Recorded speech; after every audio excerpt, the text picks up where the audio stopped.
Good morning, students. Today we are going to start the next topic, moving coil galvanometer. Moving coil galvanometer आज हम start करेंगे. Next topic है, बहुत important topic है. Exam board की बात करते हैं हम. हर पेपर में बोर्ड एग्जाम में आपका ही आता है. ठीक है, साइक्लोट्रॉन हो या आपका मूविंग कोयल गैलोमीटर, और भी मिलते हैं हमेशा. HBSC बोर्ड में तो हमेशा ही आते हैं साइक्लोट्रॉन, और इसके और में क्या आएगा आपका moving coil galvanometer. CBSE board हो उसके अंदर भी लास्ट 10 ईयर से हमेशा ही टॉपिक दोनों आ रहे हैं, साइक्लोट्रॉन और मूविंग कोयल गैलोमीटर. ये अभी हमने एक डायग्राम ड्रा किया हुआ है मूविंग कोयल गैलोमीटर का. ठीक है, सबसे पहले टॉपिक इसमें दिया हुआ है मूविंग कोयल गैलोमीटर होता क्या है. टॉपिक यही है, गैलोमीटर, मूविंग कोयल गैलोमीटर. तो मूविंग कोयल गैलोमीटर एक ऐसा डिवाइस है which is use to measure and detect the small current. कोई भी सर्किट यदि आपको दिया हुआ है, उसके अंदर करंट फ्लो कर रहा है, उसमें कितना माइन्यूट करंट, कितना स्मॉल करंट क्यों ना फ्लो कर रहा हो, हम गैलोमीटर से पता कर सकते हैं उसमें कितना करंट फ्लो कर रहा है, और करंट फ्लो कर रहा है या नहीं कर रहा. डिफ्लेक्शन शो करता है गैलोमीटर, डिफ्लेक्शन शो कर रहा है, इसका मतलब गैलोमीटर में करंट होगा. डिफ्लेक्शन शो नहीं करेगा, इसका मतलब गैलोमीटर में करंट क्या होगा, आपका जीरो होगा. तो इसकी डेफिनेशन आप यही कह सकते हो कि मूविंग कोयल गैलोमीटर जो है एक ऐसा डिवाइस है which is use to measure and detect the small electric current. कोई भी डिवाइस है, एक ऐसा डिवाइस होता है जो करंट को मेजर करता है, कितना कर रहा है, नहीं कर रहा, कितना कर रहा है, और करंट फ्लो कर रहा है या नहीं कर रहा, दोनों के बारे में बताता है. तो इसको मैं लिख देता हूँ definition. Moving coil galvanometer is a device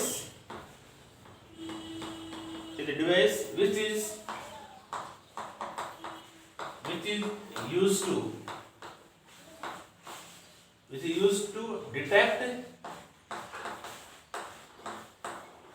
and measure the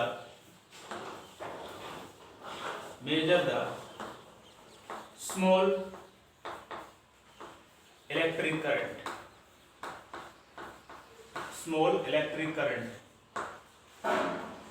ठीक है, सीधी सी बात यही है. गैलोमीटर एक ऐसा डिवाइस है जो करंट को मेजर करता है और डिटेक्ट भी करता है करंट फ्लो कर रहा है या नहीं कर रहा. ठीक है, अब आता है इसका प्रिंसिपल. स्टेप्स में करेंगे हम. प्रिंसिपल क्या होता है इसका, ये आपके इसके अंदर एक रेक्टेंगुलर कॉइल आपको दिखा रखी है. ठीक है, और ये पोल्स है नॉर्थ साउथ. इसका मतलब नॉर्थ साउथ पोल्स काम क्या आते हैं, मैग्नेटिक फील्ड को प्रोड्यूस करते हैं. तो इसका मतलब रेक्टेंगुलर कॉइल आपकी है, एक कोई रेक्टेंगुलर कॉइल हो, कैसे भी कॉइल हो, और हमने यहाँ पे एक रेक्टेंगुलर कॉइल ली हुई है और वो मैग्नेटिक फील्ड में रखी हुई है. इससे पहले टॉपिक हमने पढ़ा था, एक रेक्टेंगुलर कॉइल को हम सस्पेंड करते हैं या रखते हैं मैग्नेटिक फील्ड के अंदर, तो उस कॉइल में क्या होगा, टॉर्क एक्सपीरियंस्ड होगा, टॉर्क प्रोड्यूस्ड होगा. तो प्रिंसिपल यही है. It's working is based on the principal that when A current carrying coil is placed in a magnetic field it experienced A torque.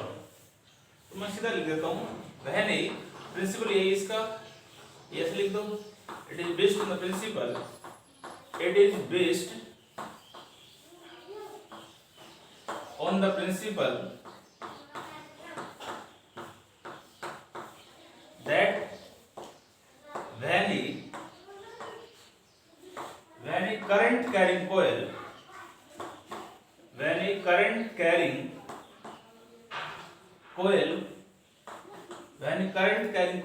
is placed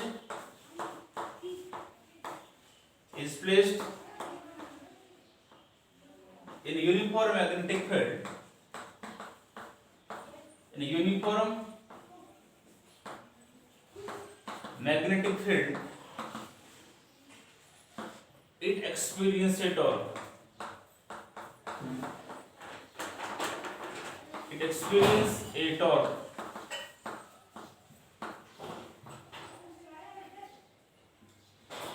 जैसे ही हम करंट कैरिंग कॉइल को magnetic field के अंदर रखते हैं तो उस कॉइल के अंदर क्या होगा, टॉर्क एक्सपीरियंस होता है, टॉर्क प्रोड्यूस होता है।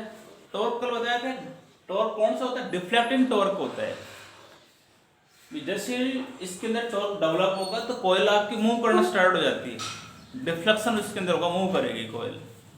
ठीक है, तो प्रिंसिपल इसका यही है, जब भी करंट कैरिंग कॉइल जो है तो उसको मैग्नेटिक फील्ड में रखेंगे तो कॉइल में क्या एक्सपीरियंस होगा, टॉर्क। अब आता है इसका कंस्ट्रक्शन। कंस्ट्रक्शन में आप डायग्राम इसका ड्रा करोगे। कंस्ट्रक्शन में लिखूंगा नहीं, आप प्रदीप की बुक्स जो है उसका यूज करके कंस्ट्रक्शन आप खुद लिखोगे। मैं बता रहा हूं कैसे क्या लिखोगे, वर्किंग थ्योरी में करवाऊंगा इसकी। कंस्ट्रक्शन में आप डायग्राम ड्रा करोगे, तो डायग्राम कैसे कंस्ट्रक्ट किया आपने, क्यों, तो ये अलग अलग पॉइंट्स हैं, 5 मार्क्स में आपका आएगा। इसका डेफिनेशन, प्रिंसिपल इसका, कंस्ट्रक्शन में कुछ पॉइंट्स आपने डायग्राम में लिए वो लिख सकते हो। फिर इसका डायग्राम ड्रा करोगे, फिर इसकी वर्किंग, वो कंप्लीट इसको हम करेंगे। ठीक है, तो इस डायग्राम के अंदर हमने इसको कैसे कंस्ट्रक्ट किया इस गैल्वेनोमीटर को। तो सबसे पहले इसके अंदर एल जो है ना, ये अंदर एल जो दिखा रखा है, ये सॉफ्ट आयरन कोर। एल ये क्या है, सॉफ्ट आयरन कोर सिलेंडर आप कह सकते हो। इसके ऊपर एक नॉन मैग्नेटिक मेटेलिक फ्रेम है, ये दिखा रखी है नहीं अंदर, ये वाली जो है, ये जो है ये आपकी क्या है, पहले ऐसे ड्रा करोगे, पहले आप ये सॉफ्ट आयरन सिलेंडर जो है एल ये ड्रा करोगे। इसके बाद में ये जो है आप एक नॉन मैग्नेटिक मेटेलिक फ्रेम आप इसके अंदर लगाओगे। फिर इसके ऊपर ये लार्ज नंबर ऑफ टर्न्स हैं, इसके ऊपर कॉपर वायर्स के जो है, इंसुलेटेड कॉपर वायर्स की लार्ज नंबर ऑफ टर्न्स हैं। इसको हम इस पे बाउंड करते हैं इस नॉन मैग्नेटिक मेटल फ्रेम के ऊपर। ठीक है, तो PQRS1 is a rectangular coil consist of large number of turns of insulated copper wire। ठीक है,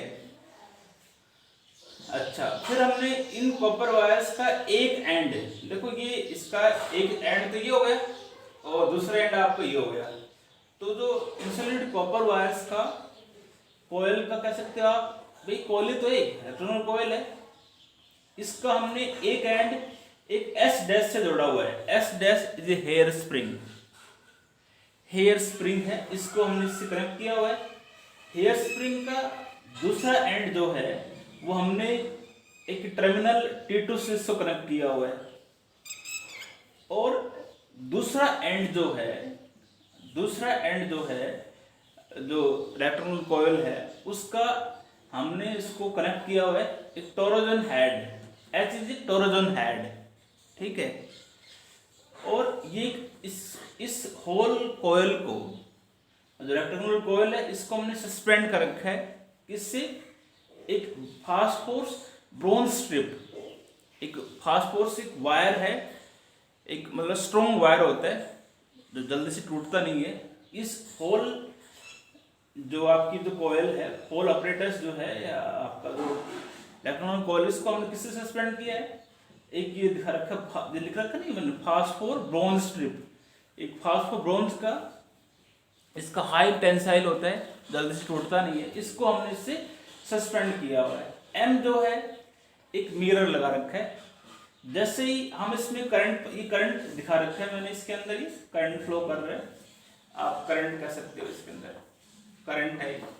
जैसे इसके अंदर हम करंट पास करते हैं, इस कॉइल में डिफ्लेक्शन होगा, तो इसके अंदर टॉर्क प्रोड्यूस होगा, तो टॉर्क के कारण डिफ्लेक्शन होगा। जो भी डिफ्लेक्शन जो होगा वो हम इस मिरर के द्वारा हम मेजर करेंगे। ठीक है, अब टोरोजन हेड का एक टर्मिनल जो है ना, ये हमने इसको दूसरे से वायर से जोड़ा हुआ है T1 से। भाई दो टर्मिनल्स हैं इसके, एक टर्मिनल T1, एक टर्मिनल आपका T2। T2 को जोड़ दिया किससे हमने, इस हेयर स्प्रिंग से, S डैश से, S डैश लिखा हुआ है मैंने, S डैश से जोड़ा हुआ है। और दूसरा टर्मिनल ये आप टोरोजन हेड से इसको कनेक्ट किया हुआ है। रेडियल फील्ड, आपका जो मैग्नेटिक फील्ड जो है वो रेडियल होगा, क्योंकि यदि मैग्नेटिक फील्ड रेडियल होगा तो ही आपका टॉर्क इसमें मैक्सिमम डेवलप होगा। क्या होगा, मैक्सिमम टॉर्क इसके अंदर डेवलप होगा। तो ये आप इसके अंदर आप यही कहोगे थ्योरी, इसमें जो कंस्ट्रक्शन जो है इसमें अपने हिसाब से भी आप खुद लिख सकते हो। कैसे, P in figure PQRS1 is a rectangular coil consist of large number of turns of insulated copper wires. The coil is wound over a non-magnetic metallic frame. The coil is so placed that it is free to rotate without touching the cylinder. कोयल को हम इस प्रकार से set करते हैं कि वो जब आपकी कोयल रोटेट करे तो इस सिलेंडर से टच नहीं होनी चाहिए। ठीक है, आगे लिखो, वन एंड, एक एंड जो है इसका जो कोयल का हमने कनेक्ट किया हुआ है एक हेयर स्प्रिंग। ये हेयर स्प्रिंग की भी फंक्शन है। क्या फंक्शन इसका, हेयर फंक्शन, जो हेयर स्प्रिंग जो है एक तो सर्किट में करंट को प्रोवाइड करती है कोयल के अंदर, एक मैक्सिमम टॉर्क भी जो है, generate the maximum restoring torque. Restoring torque का मतलब यही होता है कोयल को उसी शेप में लेके आती है ये। ठीक है, एंड थर्ड पॉइंट जो कह सकते हो, it keeps the coil in its normal position. वही बात है, कोयल को नॉर्मल पोजीशन में ये लेके आती है। ठीक है, इसके फंक्शंस है इस हेयर स्प्रिंग के। आगे मैंने बताया था, क्या आगे बताया था मैंने, इस कोयल का, रेक्टेंगुलर कोयल का एक एंड हमने हेयर स्प्रिंग से कनेक्ट किया हुआ है, दूसरा एंड जो है कि हमने एक फास्फोरस ब्रॉन्ज स्ट्रिप से इसको कनेक्ट किया हुआ है। And whole rectangular coil is suspended by phosphorus bronze strip. Deflection in the coil is measured by mirror. ये लिख दोगे तो भी आपके। And T1 and T2 are the two terminals of a galvanometer. Galvanometer के टर्मिनल्स होते हैं, जब भी गैलोमीटर को हम किसी में जोड़ते हैं तो गैलोमीटर का एक नेगेटिव टर्मिनल होता है, पॉजिटिव। गैलोमीटर का नेगेटिव से नेगेटिव जोड़ते हैं सर्किट के अंदर, और पॉजिटिव का पॉजिटिव से। तो इस एक टर्मिनल ये होगा इसका, एक टर्मिनल इसका ये होगा T2 वाला। ठीक है, तो ये कंस्ट्रक्शन में आप एज इट इज लिखोगे। ठीक है, डायग्राम आप मैंने बता दिया, समझा दिया। कंस्ट्रक्शन प्रदीप की बुक्स का यूज कर लो, मैंने बताया एज इट इज वो लिख सकते हो आप। अब आते हैं इसकी वर्किंग थ्योरी। इधर वाला मिटाता हूं थोड़ा सा इसको।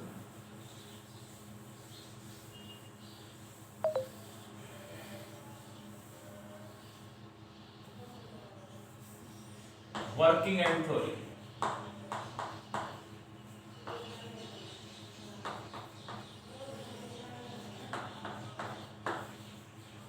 वर्किंग एंड थ्योरी, इसके अंदर सपोज लेट हम मानते हैं सपोज n जो है number of turns of coil,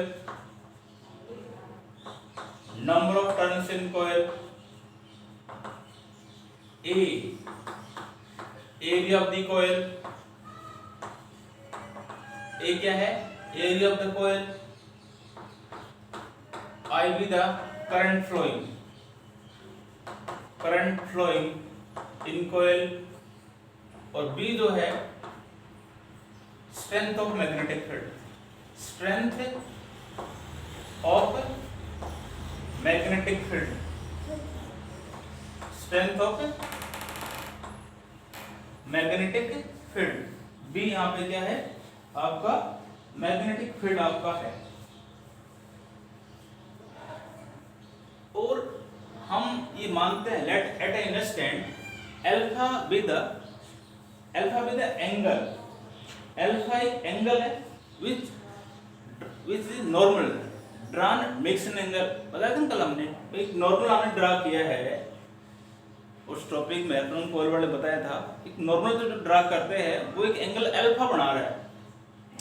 let alpha be the angle which makes the normal, which makes the normal। Normal जो हमने ड्रा किया था वो मैग्नेटिक फील्ड के साथ में एक एंगल क्या बना रहा है आपका, अल्फा आपका एक एंगल क्या बना रहा था, उसके अंदर ड्रा कर रहा था।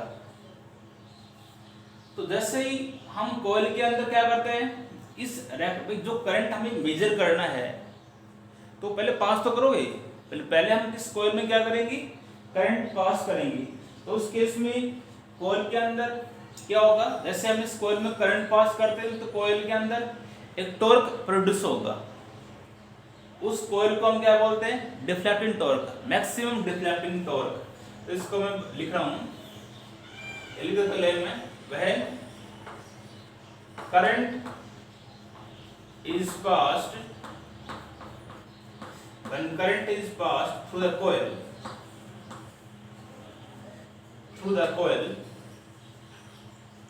then when current is passed through the coil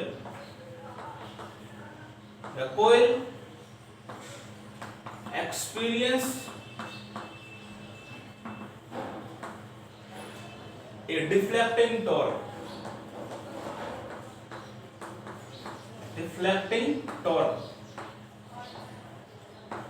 इसको TD से लिखा है मैंने। डिफ्लेक्टिंग टॉर्क हम इसको क्यों कर रहे हैं, तो जैसे ही कॉइल में टॉर्क डेवलप होगा, कॉइल में डिफ्लेक्शन होगा, कॉइल आपकी मूव करना स्टार्ट हो जाती है। और कितना होगा वो डिफ्लेक्टिंग टॉर्क, क्या आया था वो, NIAB साइन ऑफ अल्फा। आप NIAB कोस थीटा बड़ा ले सकते हो, मैं नॉर्मल बड़ा लिया हुआ है, normal makes an angle alpha लिखा था ना, ठीक है। तो कोस अल्फा और कोस थीटा बड़ा ले सकते हो आप सीधा, वो भी ठीक है। डिफ्लेक्टिंग टॉर्क ये होगा। और यहाँ पर मैग्नेटिक फील्ड क्या है, since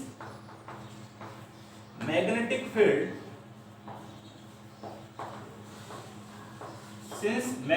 field is radial magnetic field आपका कब होता है, तो मैग्नेटिक फील्ड रेडियल है, इसका मतलब टॉर्क, मैक्सिमम टॉर्क डेवलप होगा, ठीक है।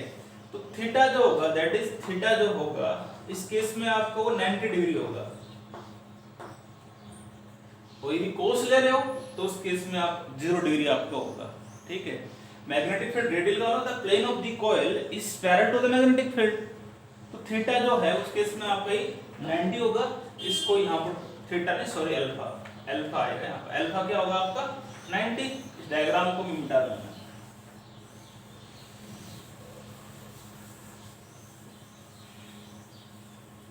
तो मैग्नेटिक फील्ड जो है आपका रेडियल है, मैग्नेटिक फील्ड रेडियल होगा तो इसका मतलब अल्फा आपको 90 होगा और sin 90 आप इसमें पुट कर दोगे। और डिफ्लेक्टिंग टॉर्क जो है वो आपका आएगा NIAB साइन ऑफ 90।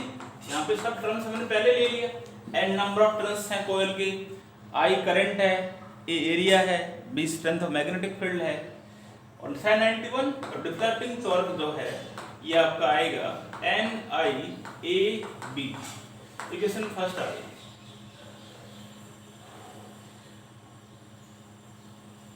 अब इसके बाद में होता क्या है, जैसे ही आप इस टॉर्क, इस टॉर्क के कारण, ड्यू टू दिस टॉर्क कह सकते हो आप,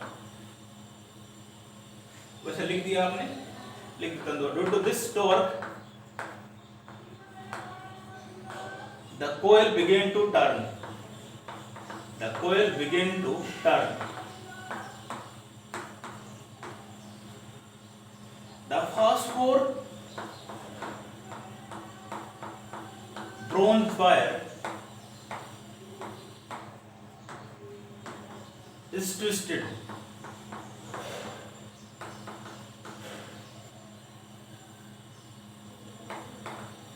फोर्स ब्रोंज वायर जो है उसमें बैंड हो जाता है, वो आपकी क्या हो जाती है, मुड़ जाती है। तो इसका मतलब एज ए रिजल्ट, इसका मतलब जैसे उसमें बैंड आता है उसमें एक टॉर्क डेवलप और होता है, as a result a restoring torque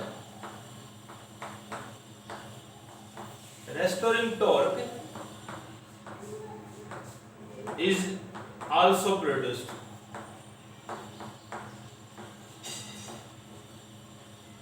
restoring torque जो होता है उसको हम टीसी से लिखूंगा मैं, टीसी। रेस्टोरिंग टॉर्क क्या होता है, ये उस कॉइल को उसी शेप में लेके आएगा, कितना डिफ्लेक्शन हो रहा है, जितना ज्यादा डिफ्लेक्शन कॉइल में होगा उतना ही ज्यादा आपका रेस्टोरिंग टॉर्क होगा। रेस्टोरिंग, जैसे ही ब्रॉन्ज वायर में बैंड आता है तो वहां पर एक रेस्टोरिंग टॉर्क डेवलप होगा, ठीक है। ये करता क्या है, which brings the coil its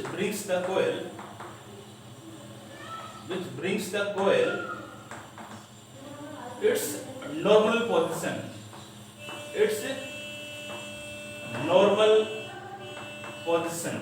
ये कॉइल को अपनी नॉर्मल पोजीशन जो है उसमें ये आपका लेके आता है। रेस्टोरिंग टॉर्क जो है ये हमेशा डिपेंड करेगा deflection producing the coil. Here theta जो है ना, हेयर थीटा जो है वो डिफ्लेक्शन है। ये किसको बता रहा है, डिफ्लेक्शन कितना प्रोड्यूस हो रहा है।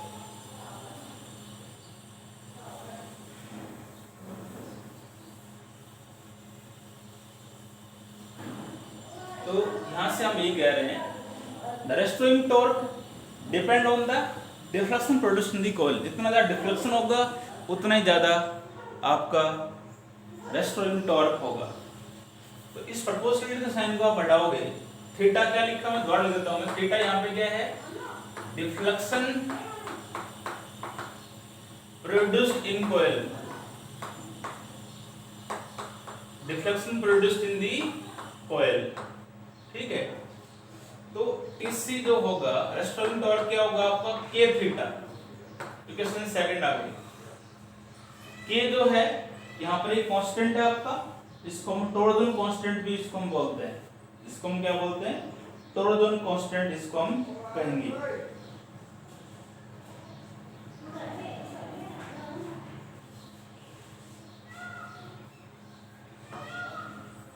के को हम कह सकते हैं टोरडन कांस्टेंट,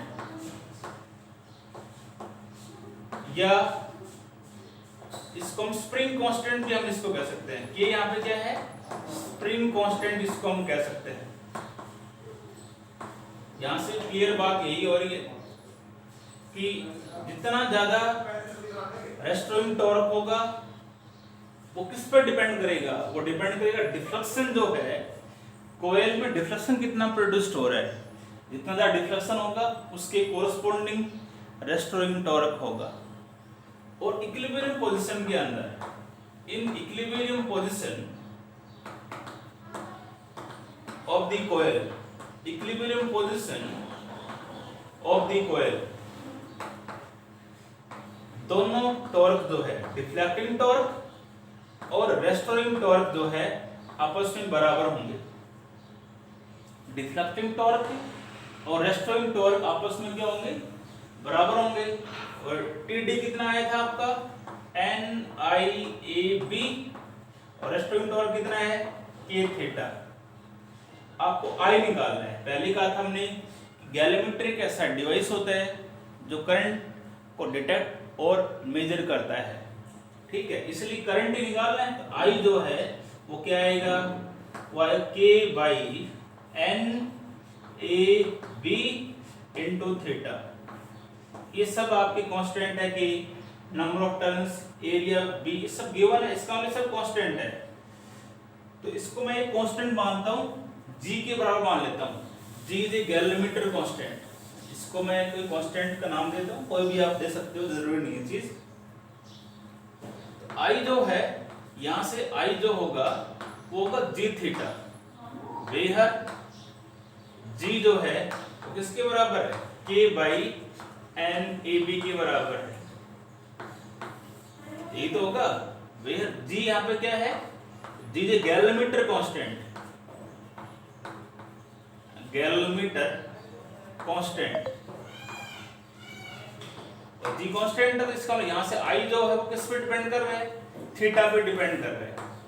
मीन्स जितना ज्यादा डिफ्लेक्शन होगा, थीटा मतलब डिफ्लेक्शन, जितना ज्यादा डिफ्लेक्शन होगा, जितना ज्यादा डिफ्लेक्शन प्रोड्यूस्ड होगा कोयल के अंदर, उतना ही उसके अंदर आपका करंट फ्लो करेगा। तो ये था इसका वर्किंग और थ्योरी। ठीक है, मेनली वर्किंग थ्योरी मैंने ये बताया भाई, जैसे ही हम कॉइल के अंदर करंट पास करेंगे, तो करंट पास करते हैं तो कॉइल के अंदर एक डिफ्लेक्टिंग टॉर्क प्रोड्यूस होगा। डिफ्लेक्टिंग टॉर्क आप जानते हो N I A B cos theta या N I A B sine alpha आप ले सकते हो।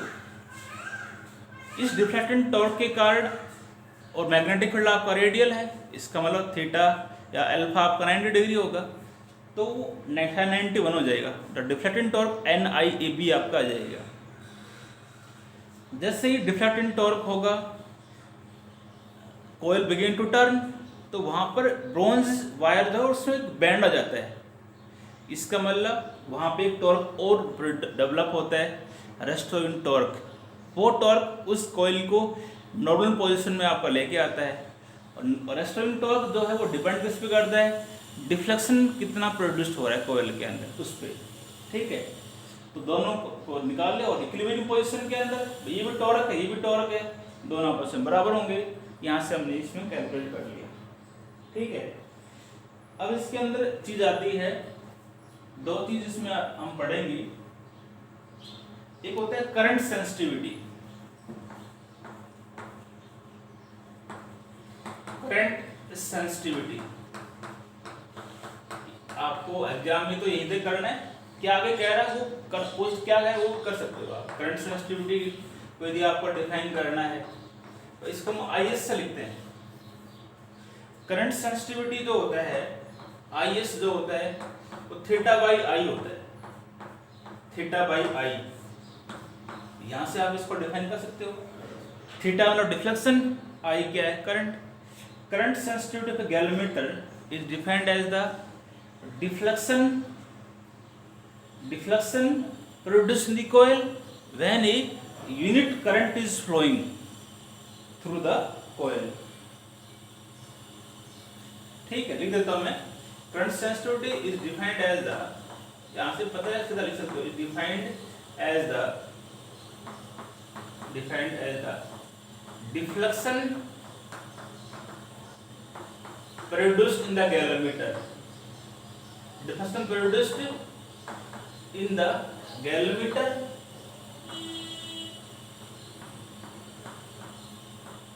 when a unit current, when a unit current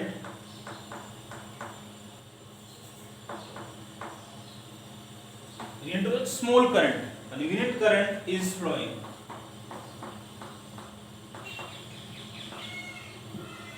SI unit निकालनी हो, एंगल की रेडियन और करंट की एम्पियर, और आप इसकी वैल्यू पुट करना चाहते हो करंट सेंसिटिविटी के बड़े केस के अंदर, तो आप जानते हो I जो होता है, I इज इक्वल टू हमने पढ़ा है, ये होता है k theta by N A B होता है ना, ये लिख रहा k theta by N A B, इसमें पुट कर दो यहाँ। तो करंट सेंसिटिविटी का एक रिलेशन आपका ये आ जाएगा, I S is equal to k theta radius by I की वैल्यू क्या है k theta by N A B, इससे कट जाएगा। तो करंट सेंसिटिविटी का रिलेशन मैं लिख देता हूँ यहाँ पर, I S is equal to आएगा N A B by K. तो करंट सेंसिटिविटी मैक्सिमम कब होगी, जब एन ए बी ज्यादा हो, के की वैल्यू क्या हो, स्मॉल हो, क्या हो, स्मॉल हो। इसी प्रकार एक होता है वोल्टेज सेंसिटिविटी।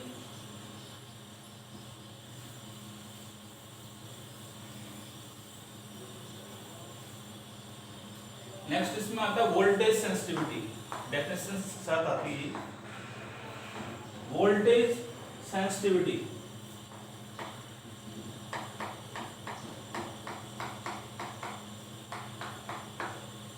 वोल्टेज सेंसिटिविटी को हम VS से कर सकते हैं।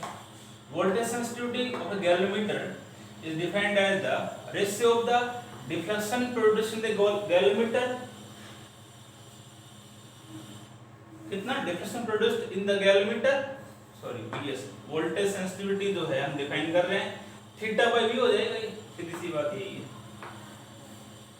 Voltage sensitivity of a galvanometer is defined as the deflection produced in the galvanometer when unit voltage is applied is defined as the short में लिखा था मैं, voltage sensitivity defined as the deflection produced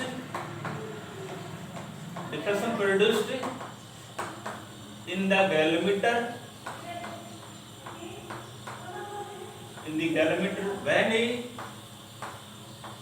when unit voltage is applied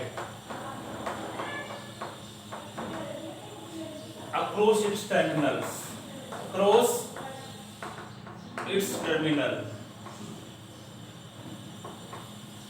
voltage sensitivity, voltage हम जानते हैं V equal to क्या है I R, resistance of the coil I is current flowing in the coil. तो यहाँ पर ये इसको पुट करोगे वोल्टेज सेंसिटिविटी का रिलेशन आपका आएगा theta is equal theta by I R, ये तो आएगा theta V is equal to I R, और I की वैल्यू बताइए पुट कर दो, तो थीटा बाई I की वैल्यू क्या है के थीटा बाई NAB, ये ऊपर आएगा NAB, नीचे R दे रखा है R हो जाएगा, तो ये आपको इससे कैंसिल हो जाएगा थीटा से थीटा। तो वोल्टेज सेंसिटिविटी आपका रिलेशन आपका होगा NAB बाई K। डिफ्लेक्शन ज्यादा कब होगा जब NAB आपका मैक्सिमम हो, VS आपका ज्यादा कब होगा जब NAB ज्यादा हो, K की वैल्यू क्या हो स्मॉल दे रखी हो आपको। इसके बाद में यदि आप यहां से कहना चाहते हो इसकी यूनिट क्या होगी रेडियन, और वोल्टेज है तो इसको वोल्ट आ जाएगी, रेडियन पर वोल्ट हो जाएगी, सिंपल चीज थी। एक चीज इसमें और है,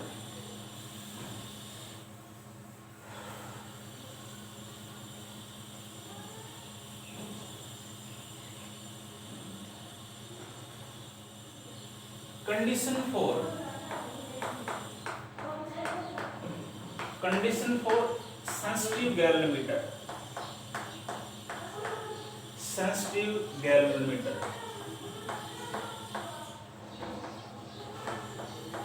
कोई भी गैल्वेनोमीटर जो है आपका सेंसिटिव कब होगा, गैल्वेनोमीटर सेंसिटिव का मतलब ये हुआ कि यदि उसमें हम एक स्मॉल करंट पास करें और वो गैल्वेनोमीटर जो है डिफ्लेक्शन ज़्यादा शो करे, स्मॉल करंट पास करे डिफ्लेक्शन ज़्यादा शो करे, इसका मतलब वो गैल्वेनोमीटर जो है वो आपका सेंसिटिव होगा।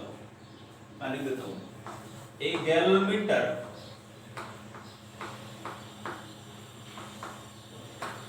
is said to be sensitive,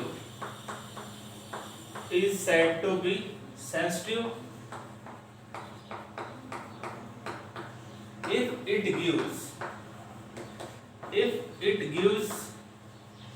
large deflection,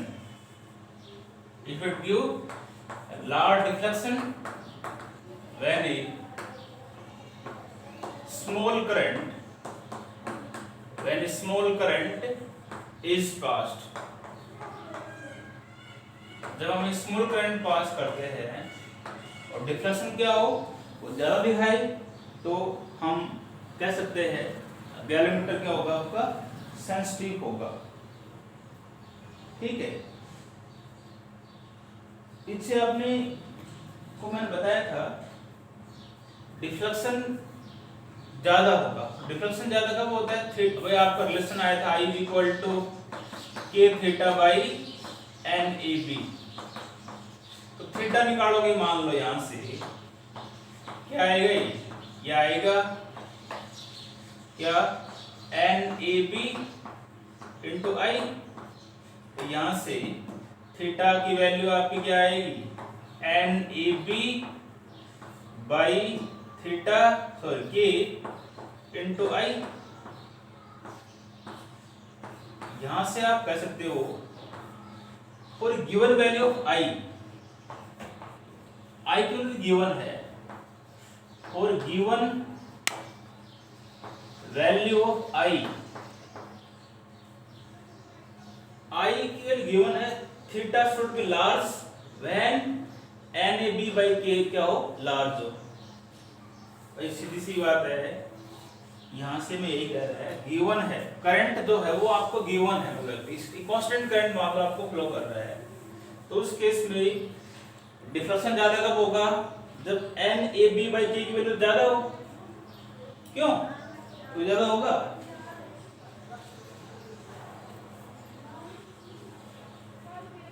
theta will be large, लिख देता हूं, theta angle will be large when